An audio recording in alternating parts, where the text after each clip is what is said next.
ধানতেরাস উপলক্ষে আমার বাড়ির গোপালকে আমি মুটু গিফট করলাম। হাই গাইস, আজকে ব্লগটা হচ্ছে ধানতেরাসের।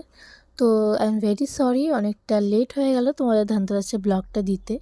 কিন্তু কেন লেট হলো সেটা তোমাদেরকে নেক্সট কোনো ব্লগে আমি তোমার সাথে শেয়ার করব। বাট যাই হোক না কেন, দেখতে পাচ্ছ আমি ধানতেরাসের দিনকারে আমাদের দোকানে আছি, এবং যারা আমার ডেইলি ব্লগ দেখো তারা খুব ভালো করেই জানো আমাদের হচ্ছে দর্শকর্মা দোকান। তো তাই জন্য আমার দিদি ভাই, আমি আর আমার জিজু, আমার পাপা, আমার বড় পাপা, আমরা সবাই মিলে দোকানে থাকি দোকানদারি করার জন্য। এবং তোমরা এখানে দেখতে পাচ্ছ আমি কিন্তু দোকানে আছি। আর বলতে গেলে প্রতি বছর কিন্তু আমার কালী পুজোর কদিন আগে থেকে শরীরটা খারাপ করে, ঠিক তেমনভাবে এই বছরও আমার শরীরটা খারাপ করেছিল। বাট আমি কিন্তু সেই শরীর খারাপ নিয়েই আমি দোকানে আসি, দোকানদারি করি। বাট যাই হোক না কেন, আমি কিন্তু আমার দোকানে বসে আছি। বসে আমরা তাও বিকেলের দিকে একটু সবাই মিলে টিফিন করে নিলাম।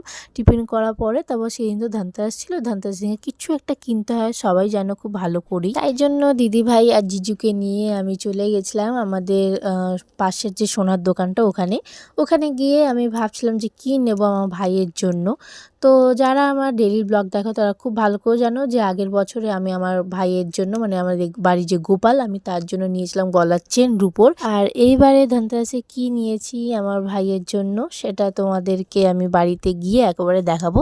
বাট যাই হোক, আমি কিন্তু কেনাকাটা করে আমি দোকানের সবাইকে দেখালাম, বড় পাপা, আমার পাপা, সবাইকে দেখালাম, সবারই খুব পছন্দ হয়েছে।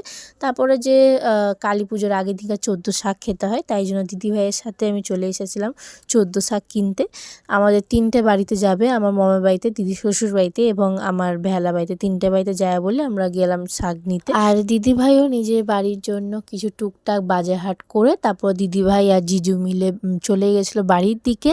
তো তারপরে পাপা বলল, চল আমি তোকে ছেড়ে দিই, রাত হয়ে গেছে, তোকে আর একা যেতে হবে না।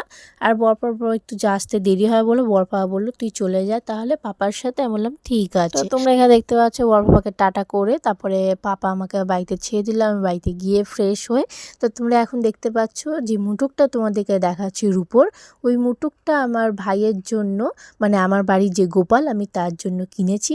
কেমন দেখতে হয়েছে অবশ্যই কমেন্ট করো, আর ডিজাইনটাও কেমন হয়েছে আমাকে জানিয়ে, আমার তো খুব ভালো লেগেছে আর আমার বাড়ির লোকেরও খুব পছন্দ হয়েছে। বাট আমি কিন্তু ধানতেরাসের দিনকারে আমার ভাইকে গিফটটা করি না, যেদিনকারে ভাই ফোঁটা থাকে সেদিনকারে আমার ভাইকে এই গিফটটা করি। তো যাই হোক না কেন, চলো আমি আজকের মতন এখানে টাটা বাই বাই করছি, নেক্সট মিনি ব্লগে আবার দেখা হবে। আর তোমরা ধানতেরাসের দিনকার কী কী কিনলে অবশ্যই কমেন্ট করো। তো চলো আজকের মতন টাটা বাই বাই।